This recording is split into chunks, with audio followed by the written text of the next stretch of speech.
Good morning. My name is Matt Sullivan, the Director of Planning and Development for the Town of Wolfeboro, and I'm happy to be joining you for the March 2019 Coffee and Connections.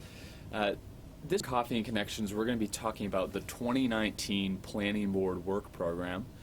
This Planning Board Work Program, one thing I want to stress right off the top is that this work program the Planning Board will undertake is really a dynamic document that will be updated throughout the course of the year. So as we go through the different items that are on this work plan, please recognize that in 3 months or 4 months or even a week, any of the items on this work plan could have changed, could be accomplished already, or we may have added items that might not even be presented as part of this. But I want to urge at the beginning that if you have any questions about this, any comments, any suggestions, please feel free to contact me at 569-5970 or Planning Board or Planning Director at wolfeboronh.us. I'd be happy to answer any questions about it, or if you have a specific recommendation for the Planning Board, I'll be sure to take that to them for their consideration. So as we jump into it, what we've tried to do here structurally in our work plan is we have a specific task, and that's really what the Planning Board is trying to accomplish. In some cases it's very specific, in other cases it's somewhat broad. Then we have sort of a status column that we update regularly that documents what the Planning Board's progress is on that work item.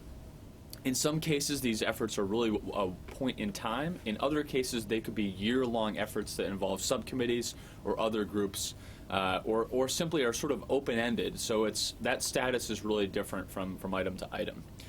Additionally, we have two columns that we won't show too much today, but these are really an intensity column, which really gets at how much work needs to go into a specific work task throughout the year, and then a priority. And that priority really indicates how much of a priority is a specific work task to the Planning Board moving forward. And both of those are really a high, medium, and low ranking. What we're really looking for in our work program is both those that are sort of low intensity that we can do quickly and very high priority. Those are our low-hanging fruit, if you will, as we move forward through the year on the work plan. The last thing that we won't show too much of today, but I just want to sort of mention, we're really making an effort to give the Planning Board some predictability in 2019, and what we're doing is actually taking our work plan items and scheduling them all the way out through the year. So we have a column that documents at what meeting each work plan item will be addressed, hopefully. Again, we recognize that schedule is flexible, but the idea is to both give predictability to the Planning Board and also, with this being a public document, give the public an idea of when these different items will be taken up by the board. So that's really the structure of what we've done here. So I'm going to jump right into it, and again, you'll see that there's some variability in what the specifics of these items are. So the first item on here is our application review, and this is really a sort of a statute-based authority of the Planning Board. This is the ongoing review that we have every month of the year of our special use permits, site plan reviews, boundary line adjustments, subdivisions, voluntary mergers, really the cases that the Planning Board has to undertake. And this is an ongoing work plan item in that it will never stop. We'll continue to review these applications. We'll continue to hear them at our regular and in some cases our work session meetings. So it's obviously it's a lot of work, so it's high intensity, but it's also a high priority because this is the strictest responsibility that the Planning Board has, and we'll deal with that at every meeting moving out through 2019. As you may know, the Planning Board has undertaken a massive master plan effort, really starting in February or March of last year, so we're just about a year out from that process starting. And what we're hoping is to get the master plan adopted in late April or early May of 2019. There's been a huge amount of work that has gone into that, and the chapters are in their draft form right now. We're working on the future land use chapter with some committee members, and our hope is that we can actually adopt these chapters again in April or May of 2019. Additionally, one of the last chapters we need to work on in order to get that adoption completed is the future land use chapter.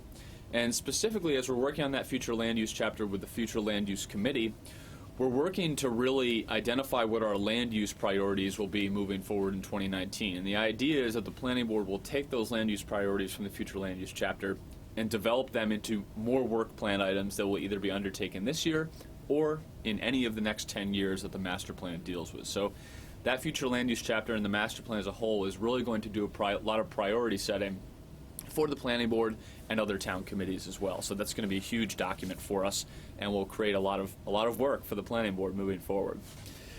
We also intend to establish a master plan implementation committee. The 2007 master plan, which is the most recent iteration of our plan in town, established a like committee, and that committee really took the recommendations of the master plan and ensured that in subsequent years that the different recommendations were actually being reviewed or implemented by the appropriate responsible parties. So this group is really intended to be sort of a watchdog for the master plan's implementation moving forward, and we intend to do that once this master plan is completed as well, because we think that accountability and that responsibility is really important. So we'll probably be doing that in June or July of this year after the master plan is adopted. One other project that is really a long ongoing project that we're hoping to wrap up this year and intended to actually wrap up in 2018 is the Wayfinding Sign Committee. The Wayfinding Sign Committee has been dealing with business directional signage in the downtown. You may be aware that we have some business directional signs up right now, but the Wayfinding Sign Committee has really been working on a zoning ordinance proposal that would deal with those existing signs and also provide some ability for future signs as well. These signs are really intended to be pedestrian oriented in the downtown core of the community. Again, the committee had intended to propose a zoning amendment this year, but hadn't quite gotten there because of some of the complexities that it recognized. I do want to point out that there is an interim progress report from the Wayfinding Sign Committee that is available, and please feel free to contact me if you'd like a copy of that. It gives us a really good sense of what the issues are that surround wayfinding signs in the community. So please don't hesitate to reach out to me for that. Our intent is to actually have a proposal for, as far as language for a May meeting of the planning board. So hopefully wrapping that process up in the next 3 months. And that process has been going for between 4 and 5 years, so it's been ongoing. I've talked at past Coffee and Connections about our capital improvement plan process, the CIP as it's referred to in town. We're always trying to improve that process. It's really a critical first step when it comes to our capital project programming, and really is important to the Budget Committee and the Board of Selectmen as they move through the warrant article process. Again, we're always trying to improve it. Every year, I think we recognize that there are deficiencies in the process that could make it more accessible to the public and also more productive for those Budget Committee and Board of Selectmen members. So we have a few specific things on tap this year. Looking to actually integrate the Governor Wentworth Regional School District into our process. The state statute that deals with the CIP actually suggests that, but it's not something we've done in the past. But we think that it's important to understand what the school district's capital needs are moving forward and how they align with the town's capital needs as well. Additionally, just some housekeeping items in the CIP. We're dealing with a lot of information from department heads on different capital projects, and we try to make the final plan as concise as possible, but we'd really like to make it a little more legible, a little more understandable, and have some more narrative information in the CIP so that folks really understand these projects as they come up for the warrant article review process. So last year our changes were more comprehensive to the CIP. This year I think we've done a really good job of making progress, but there's still work to be done. So we're hoping to make some changes moving into the start of the CIP over the summer.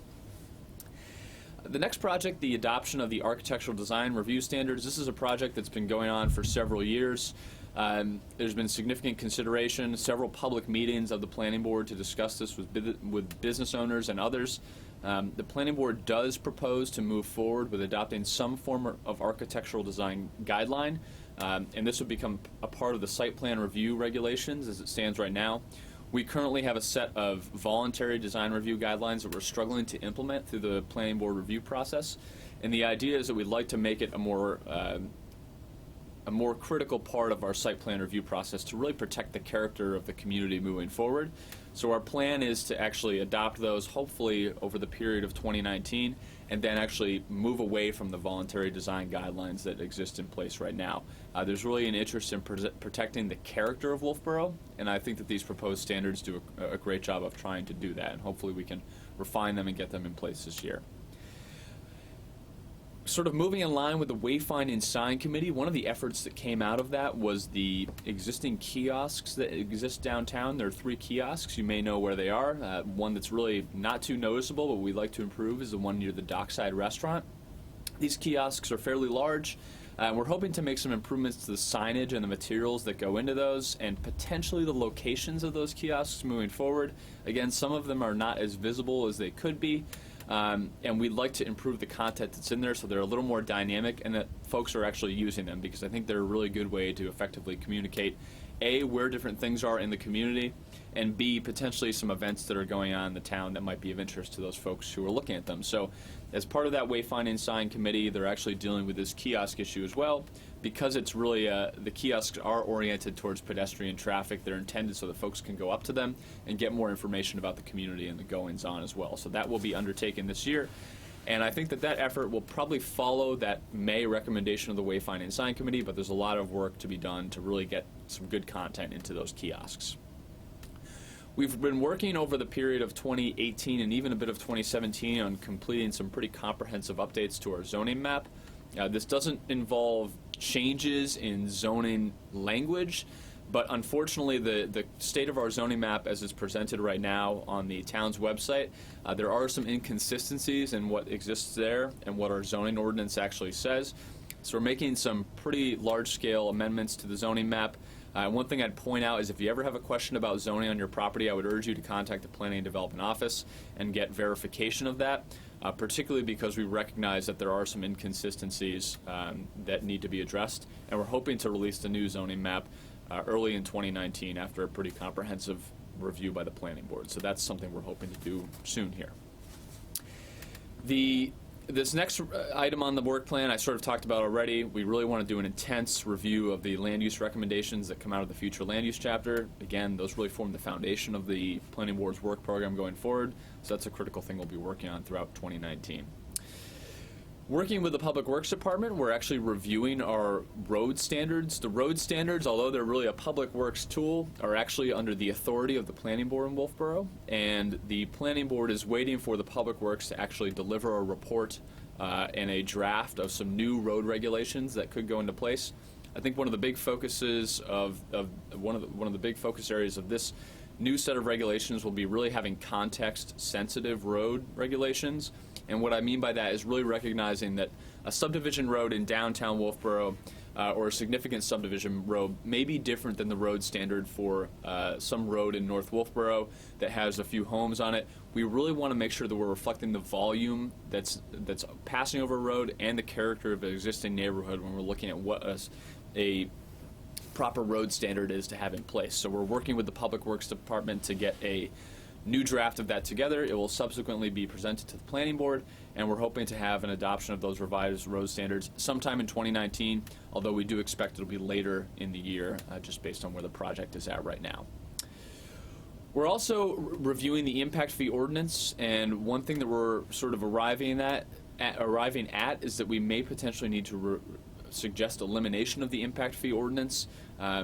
We're recognizing that when this ordinance was enacted in 2007, it ultimately was really based on a very high growth scenario. There was a lot of impact to the school district. It was really in a different market condition than what we have right now, and particularly because of the sort of concerns about affordable housing in Wolfeboro, we're viewing the impact fee as a real impediment to affordable housing and the availability of housing stock in the community. So we're looking at whether that impact fee ordinance makes sense, A, from a capital perspective, and B, from that affordable housing perspective. And it's leading us to think that maybe we should explore potential elimination of this ordinance. But there's a lot of work to be done there. We need to study the issue more carefully, but it's something that the Planning Board is interested in looking at in 2019 and 2020. We're looking to coordinate more with our economic development entities in town, particularly in this case the Economic Development Committee and the Chamber of Commerce. We've actually just held a session with the Chamber of Commerce to identify some issues, to work on some issues that they've identified, hoping to keep that conversation open as we move through 2019.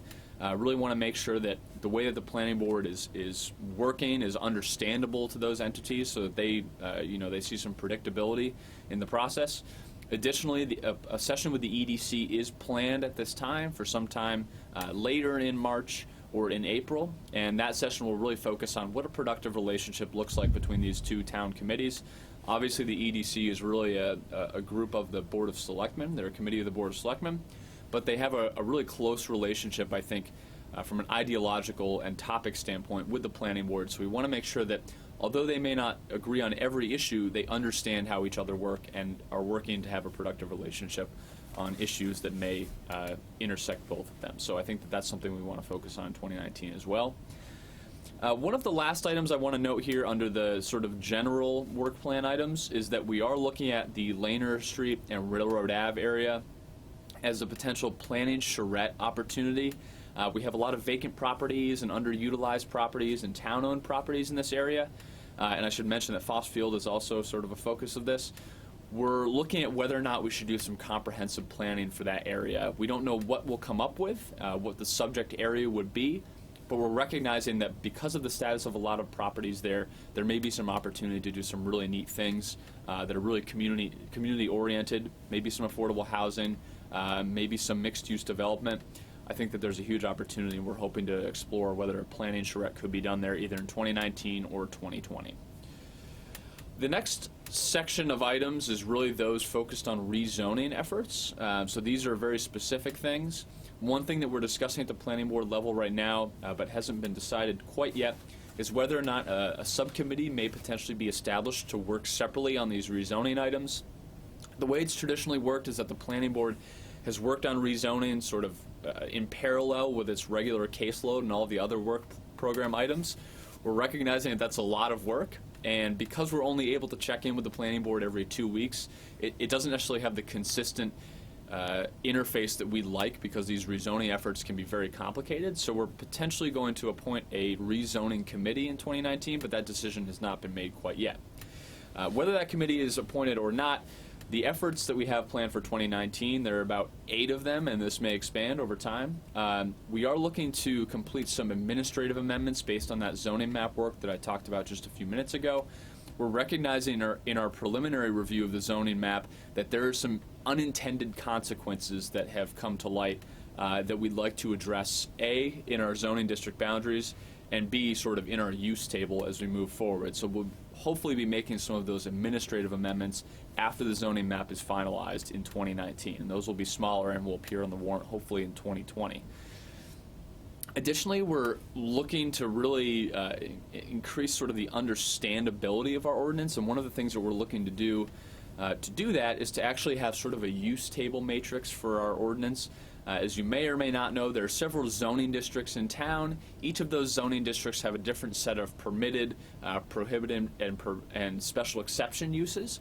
And right now, you actually have to go to each of those zones and read the descriptions, and it can be somewhat complicated to understand. So what we're hoping is to actually have a matrix of uses and a matrix of what the zones are, so that someone can easily find out what specific zones a use may be allowed in, or what all of the uses are in a certain zone that are allowed. So we're hoping to kind of ease that process moving forward.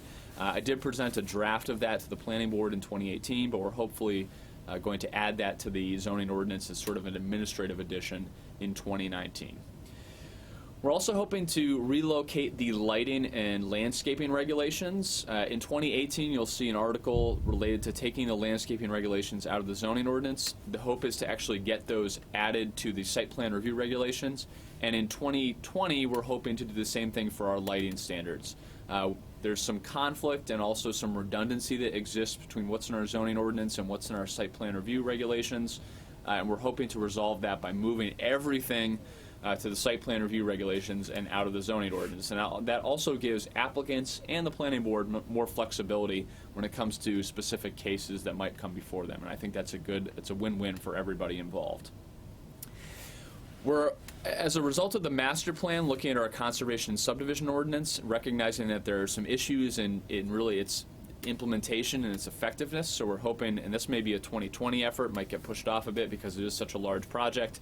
We're looking to update that conservation subdivision ordinance to reflect our current development goals or lack of development goals, and also allow for some construction of more affordable housing within the community that's single-family dwelling unit oriented. So that's something we're hoping to do after the master plan is finalized, again, in either 2019 or 2020. One big project that we're hoping to undertake, and this is really what's driving our need for a rezoning committee, is to actually complete a comprehensive update to our parking standards. Through my time here over the past 3 years, I've recognized a lot of issues, deficiencies in our parking standards. They're not really well applied to a lot of our redevelopment cases in town right now. So we're hoping to conduct a comprehensive update to those, introduce some more flexibility in specific zones where parking may not be readily available on site but may be available in the public area. So we'll be doing hopefully a large update of that in 2019. Our hope is to get that adopted in 2020 and potentially move those to the site plan review regulations, much like we're doing with our landscaping and our lighting. In line with the use table idea, we're also looking to create sort of a dimensional control table as well. And what I mean by that is each zone has different lot coverage, setback standards, height standards. We're actually hoping to sort of set up another table that outlines very quickly what the zones are, what your front setback is, what your rear setback is, what your side setback is, so that somebody can have one sheet of paper and understand how those look all across the community, rather than going to each specific zone, which I think can be, frankly, very complicated for staff, and even more so for someone who's not familiar with the regulations in the public that may just be looking to understand what they can do with their property. So we're looking to add sort of that administrative change into our ordinance that I hope will help members of the public and staff as well. One of the things, or two of the things, I guess, for our two and last work plan items that we're hearing from the master plan, and we're sort of waiting to see where these go moving forward, but two things that we're hearing is that there's real interest in creating more elderly and assisted housing. And one idea that I'm currently exploring, and I hope will be explored by the planning board in 2019 or 2020, is the idea of some sort of incentive zone for continuing care retirement communities. These are really facilities that provides a variety of care all the way to end of life from 55 plus standard housing. Other communities across the state of New Hampshire have really tried to incentivize that kind of development by basically creating these what we call performance zones, where certain standards would have to be met, but where we could potentially incentivize the creation of these facilities that really would provide a housing stock that we believe will be in high demand from Wolfeboro residents moving forward. We're certainly trying to sort of attract more young people to the town of Wolfeboro as a result of our master plan, but we recognize that this is going to continue to be a destination for retirees and even for those who already live here who want to remain here, and we want to make sure that we're able to provide the housing stock that allows them to do that. And I think that CCRCs, these types of housing developments, are a critical part of that solution. So I'm hoping that we can explore zoning change that facilitates that over the coming years. Second, some of you may be aware that the planning board has talked about some potential rezoning of the Pine Hill Road, Filterbed Road area. We had some petition warrant article discussion and also other discussion this year as part of the zoning process, and those are on the 2019 warrant articles. But the planning board has really recognized that this requires more comprehensive study. It's something that we expect will come out of the master plan when it's finally adopted. We need to explore some alternative zoning here, I think, that is sort of a mix of what currently is available in that area and what our vision is for that area as far as uses. And again, this is really between the Filterbed Road and Pine Hill Road area. This is one of the areas that we've identified that may be ripe for some development in the future or redevelopment. And I think we need to explore what zoning might be in place to deal with that. So that's just a short list of the work plan items for the planning board that we're scheduled to undertake in 2019. Again, if you were to talk to me in 1 week, that list may be completely different. We hope not. We may be adding some things, maybe pushing some things out to 2020. But the idea here is really to give the public a sense of what the planning board is going to be working on and to really give our board some guidance on what the big projects are for 2019. If you have any questions, please don't hesitate to reach out to me. Again, my number is 603-569-5970, or you can email me at planningdirector@wolfeboronh.us. It was great to talk to you, and we're looking forward to, I think, a great spring season here in Wolfeboro. And thank you for joining me on the March Coffee and Connections. Thank you.